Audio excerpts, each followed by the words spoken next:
ఉషోదయం ప్రేమించు కాపరి ఉషా కిరణాలు ఉదయకాలపు వాక్య ధ్యానమునకు మిమ్మల్ని ఆహ్వానిస్తున్నాం. ప్రార్థన. మా స్తుతులకు కారణభూతుడవై ఉన్న గొప్ప దేవ యేసయ్య, ఈ ఉదయకాల సమయానికై స్తోత్రములు చెల్లించుకుంటున్నాం.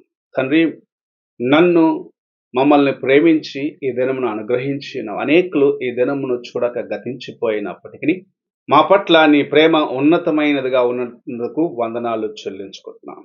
ఇదిగో ఈ ఉదయకాల సమయమున నీ వాక్యము చేత నాతోనూ ప్రతి ఒక్కరితోనూ మాట్లాడమని, నీ వాక్యమును వినగలిగిన చెవిని, నిన్ను గ్రహించుకోగలిగిన హృదయమును మాకు దయచేయమని యేసు పరిశుద్ధ నామమున అడిగి వేడుకుంటున్నాను పరమ తండ్రి, ఆమేన్.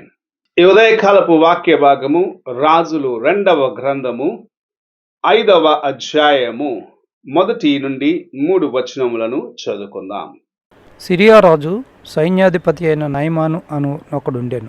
అతని చేత యెహోవాయే సిరియా దేశమునకు జయము కలుగజేసి ఉండెను కనుక అతడు తన యజమాని దృష్టికి గనుడై దయపొందిన వాడాయను.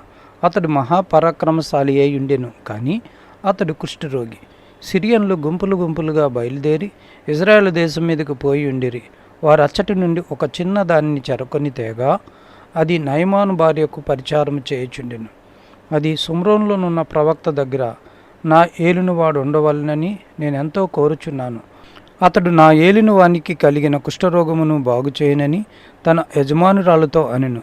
మనము చదివిన వాక్య భాగములో నయమాను అనే ఒక సైన్యాధిపతిని మనం చూస్తున్నాం. ఈయన గురించి మనం అనేక సార్లు విని ఉన్నాం. తాను ఒక కుష్ఠరోగి అయినను యెహోవా తనతో పాటు ఉన్నదాన్ని బట్టి అనేకమైన యుద్ధములను జయించిన వాడిగా ఉన్నాడని దేవుని యొక్క వాక్యం సెలవిస్తున్నది. అనగా దేవుని ఎరుగని ఒక అన్యునికి దేవుని యొక్క సహాయము దొరకటం ఇక్కడ మనం చూడగలము.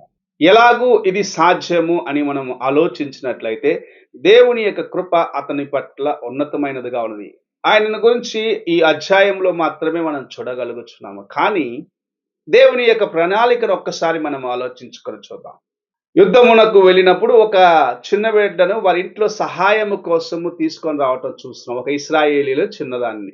ఆ యజమానుని యొక్క స్థితిని చూసిన ఆ చిన్నది తన యజమానురాల దగ్గర, నా యజమానునికి స్వస్థత కావాలంటే షోమ్రోన్లో ఉన్న దేవుని సేవకుడైన ఎలీషా దగ్గరికి వెళ్ళాలి అని చెప్పటం చూడగలము. అతడు ఒక సిరియనుడు.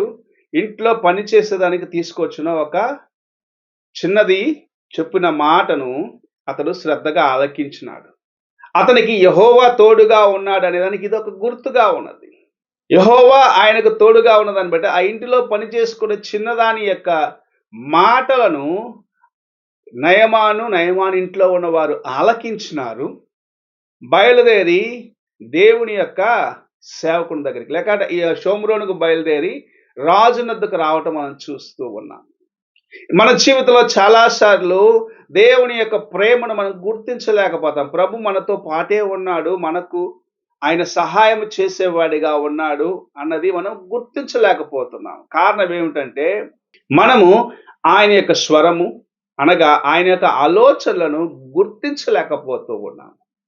నయమాను జీవితంలో ఆ చిన్నదాని యొక్క ఆలోచనలు అంగీకరించినాడు. అది దేవుని యొక్క తలంపుగా గుర్తించగలిగినాడు. అందుకే ఆయన తన దేశములో నుండి తన శత్రువు దేశమునకు, ఎందుకంటే ఆ దేశంపైకి అనేక సార్లు యుద్ధమునకు వెళ్ళిన వారిగా సిరియనులు ఉండటం మనం చూడగలం.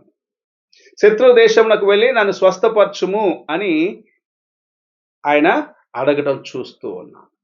ఈ దినములలో మనము దేవుని యొక్క స్వరమును, దేవుని యొక్క తలంపును గుర్తించినట్లయితే ఎక్కడికి మనము వెళ్ళినా ఆయన మనకు సహాయము చేస్తాడు. ఎటువంటి స్థితిలో మనకు సహాయము చేయగలడు అన్న తలంపును ప్రభు మనకు అనుగ్రహిస్తూ ఉన్నాడు. తాను బయలుదేరినాడు ఎక్కడికి? ఇశ్రాయేల్ దేశానికి. ఎందుకు బయలుదేరినాడు? నేను స్వస్థత పొందుకోవాలి. ఈ దినము నేను దేవుని యొక్క స్వరమును వినేదానికి దేవుని సన్నిధికి వెళ్తాను, ఆయన నన్ను బాగు చేస్తాడు అన్న మనస్సును కలిగి ఆయనను వెతికే వారముగా మనం ఉన్నామా అని పరీక్షించుకుందాం.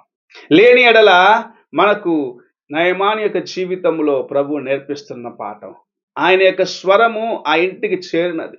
దేవుని యొక్క సహాయం ఆయన తోడుగా ఉన్నది.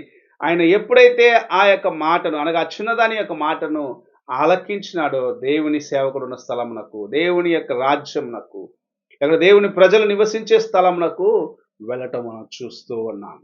అనేక సార్లు మనం బయలుదేరి వెళ్తాం కానీ మనలో కొన్ని కార్యములు ఆటంకముగా ఉంటాయి. నయమాను జీవితంలో కూడా అలాంటి ఒక ఆటంకం వచ్చినది. దైవ సేవకుడు వచ్చి నా యొక్క గాయంలో చేయబెట్టి నన్ను స్వస్థపరుస్తారనుకుంటే వెళ్ళి యోర్దానులో మునగమంటున్నాడే, తన కోపం వచ్చినది. కానీ మరలా దేవుని యొక్క స్వరము మరి యొక్క సేవకుని ద్వారాగా ఆయనకు పక్కనే ఉండటం మనం చూస్తూ ఉన్నాము. ఆ సేవకుడు చెప్తున్నాడు, అయ్యా ఆ ప్రవక్త నీ దగ్గర ఏమడిగినా నువ్వు చేసి ఉంటావు కదా. ఆయన ఏమడిగాడు? నిన్ను వెళ్ళి స్నానం చేసి శుద్ధిని కమ్మన్నాడు కదా, నువ్వెందుకు ఆ పని చేయలేవు అని దేవుని యొక్క స్వరం మరలా ఒకసారి ఒక పనివాని ద్వారాగా, పరిచారకుడు చేసే ఒక వ్యక్తి ద్వారాగా నయమానుతో మాట్లాడినప్పుడు ఆలకించినాడు, వెళ్ళినాడు. 7 సార్లు యోర్దానులో మునిగినాడు, స్వస్థత పొంది దేవుని యొక్క సాక్షిగా, దేవుని కొరకు సాక్షిగా మార్చబడ్డాడు. నీ జీవితంలో, నా జీవితంలో కూడా దేవుని యొక్క ప్రణాళికను మనము గుర్తించగలుగుచున్నామా? దేవుని యొక్క తలంపులు మన పట్ల ఎంత ఉన్నతముగా ఉన్నవి అని గుర్తించగలుగుచున్నామా? ఆటంకములు వచ్చిన వాటిని దాటి వెళ్ళినట్టయితే దేవుని యొక్క అద్భుత కార్యములు మన జీవితంలో చూడగలము అని విశ్వసిస్తున్నామా? ఒక్కసారి ఈ ఉదయకాల సమయంలో మనలను మనమే పరీక్షించుకునేదానికి ప్రభు మాట్లాడుచు ఉన్నాడు. నయమాను దేవుని యొక్క సహాయముతో యుద్ధములు గెలిచినాడు. నయమానుకు స్వస్థత కావాలన్నప్పుడు దేవుని యొక్క రాజ్యం నుండి అనగా దేవుని ప్రజల మధ్య నుండి వెళ్ళిన ఒక చిన్నది చెప్పిన సాక్ష్యము, లేకపోతే ఆ చిన్నది ఇచ్చిన హెచ్చరికను తీసుకొని దేవుని సేవకుడైన ఎలీషా దగ్గరికి వచ్చినాడు. దేవుని స్వరమును వినటానికి, దేవుని సేవకుడి యొక్క మాట ఆలకించడానికి ఆటంకం ఉన్నప్పటికీ తన యొక్క పొరపాటు గ్రహించుకున్నవాడిగా, దేవుని యొక్క కృపను సంపూర్ణంగా సంపాదించుకున్నవాడిగా ఎలాగైతే నయమాను మార్చబడ్డాడో, నీవు నేను కూడా మార్చబడుటకు ప్రభు మనను తన యొక్క కృపచేత ప్రతిదినము దర్శిస్తూ ఉన్నాడు. నీవు ఆయన స్వరమును ఆలకించే వ్యక్తిగా ఉండాలి. పెడచెవిన పెట్టావా, నీకోసము దాచి ఉంచబడిన ఆశీర్వాదాలన్నిటినీ కోల్పోతావని ప్రభు సెలవిస్తూ ఉన్నాడు. ఈ ఉదయకాల సమయమున నీవు ఎలాగున్నావు? నీ హృదయం ఎలాగున్నది? దేవునితో సరిగా ఉన్నావా? దేవుని యొక్క మాటను విని గ్రహించగలుగుచున్నావా అని పరీక్షించుకునేదానికి ప్రభు మాట్లాడుచు ఉన్నాడు. ఆయన ఇచ్చిన తరుణాన్ని సద్వినియోగపరుచుకుందాం. ఆయన కృపచేత నడిపించబడదాము. ఆయన మనతో పాటు ఉన్నారని ఇతరులు గుర్తించేదానికి నీ జీవితము, నా జీవితము సాక్ష్యముగా ఉన్నట్లుగా ఆయన స్వరమునకు లోబడదాం. ప్రార్థన చేసుకుందాం. పరిశుద్ధుడు అయిన యేసయ్య, ఈ ఉదయ కాలమున నయమాను జీవితము మా ముందుంచిన ఆయన మాకిచ్చిన హెచ్చరికలను బట్టి వందనాలు చెల్లించుకుంటున్నాను. అవును తండ్రి, నీవు ఆయనకు తోడుగా ఉన్నదాన్ని బట్టి యుద్ధములో గెలిచినాడు. తన యొక్క జీవితంలో నాయన ఉన్న ఒక గొప్ప శోధన నుండి, లేక గొప్ప ఆయన ఆ కుష్ఠ రోగము నుండి విడుదల పొందుకున్నవాడిగా, స్వస్థ చిత్తుడుగా నీ నామమునకు నేటి వరకు సాక్షిగా ఉన్నాడు. అలాంటి కృపలను మేము సంపాదించుకున్నటకు సహాయం చేయమని యేసు పరిశుద్ధ నామమున అడిగి వేడుకుంటున్నాను పరమ తండ్రి, ఆమేన్. తండ్రి అయిన దేవుని ప్రేమ, కుమారుడైన క్రీస్తు కృప, ఆదరణకర్త అయిన పరిశుద్ధాత్మక సహవాసం ఇప్పుడు ఎల్లప్పుడూ తోడయండి, సదాకాలము నడిపించునుగాక. ఆమేన్.